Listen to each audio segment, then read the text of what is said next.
Linda and myself, we're here in Salima in Malta. We've just come on the hop on hop off bus, and it's really quite pretty here. The sun's trying to come out, there's a few clouds about, hopefully the sun will come out later. But the weather up to now has not been very good. A bit blowy and rainy. And international marine lovers.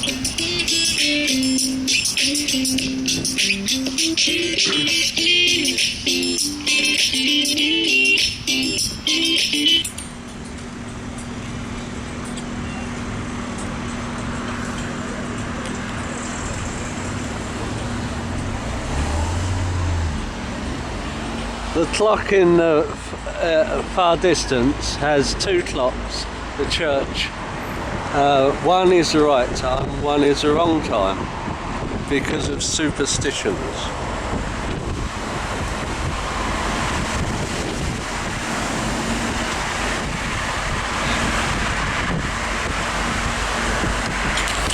It's called Pietà for the simple reason that any minute now you will be able to see a small chapel which is dedicated to La Pietà, Our Lady of Sorrows.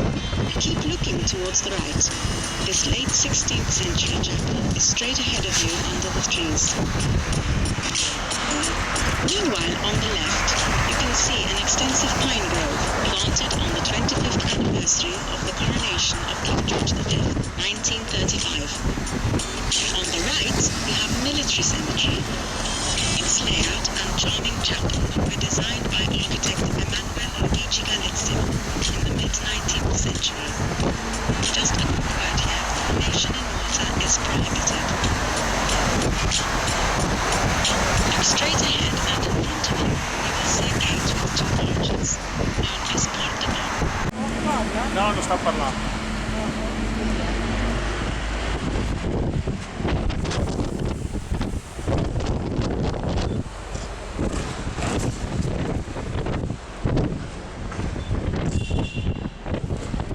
1565 took place around these harbours. The Turks actually thought that this fort would be conquered in a few days. In fact, it fell after 31 days.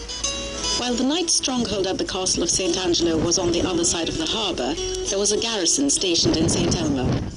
The Malta Experience Show is also located close by. Shows are on the hour, every hour from 11 until 4 every day. The Mediterranean Conference Centre, the building on the right, was originally built as the hospital of the knights. At the time, it had the longest hall in Europe. The patients were served on silver plates and with silver cutlery for hygiene purposes to ward off infections. The monument on the left, with the large bell, was built to commemorate the fallen of the Second World War. This was inaugurated by Queen Elizabeth II in 1993. On your left are some spectacular views of the Grand Harbour. If you wish, you can leave this bus here. You may wish to visit the Malta Experience and other places of interest. You will then be able to continue the tour with one of our next buses.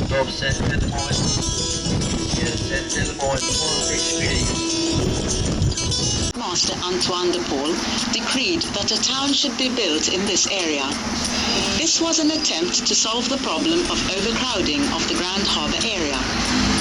At first, people were reluctant to move here, but during the 19th and 20th century, the population grew steadily, especially after a large tract of land was allocated for housing.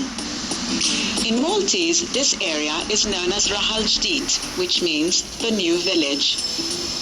Paola became a parish in 1910, and there was soon need for a much larger church. With the assistance of José D'Amato, a prominent person living in this area, plans were put into motion to build a new church in the center of the town. Filippo Tortel was responsible for the architectural plans.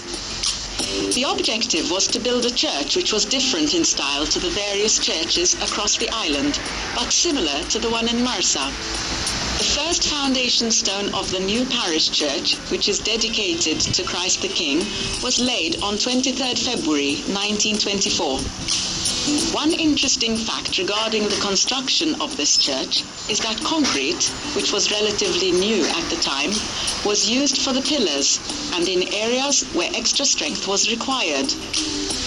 This majestic church is in the shape of a Latin cross and has no fewer than 18 altars. For many years, the parishioners organized a number of fundraising events so as to collect money to pay for the building of their church. Others offered their services free of charge so as to help wherever possible. The first Mass to be celebrated in this church took place on 15th July 1928.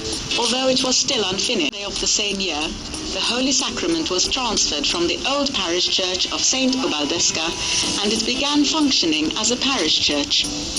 The annual feast of Christ the King is celebrated on July 27th.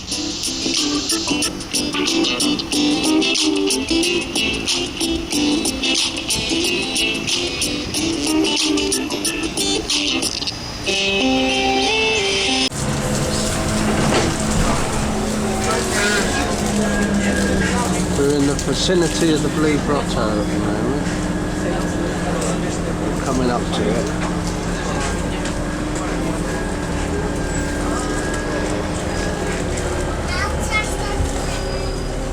The weather seems to have taken a turn for the worse.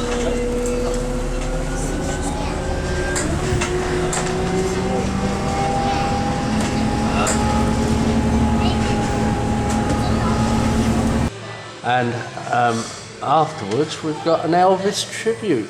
Yeah, that should be fun. Chappie down the scene in the main bar. This is just a side bit sort of restaurant, and we're only about 200 yards from our hotel, so we haven't travelled far. So that should be nice. I'm on this beer, which is local Malta beer. And it's only £1.80 a pint. And I'm on Woo-Woo at the minute. And it tastes...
Let's stop here!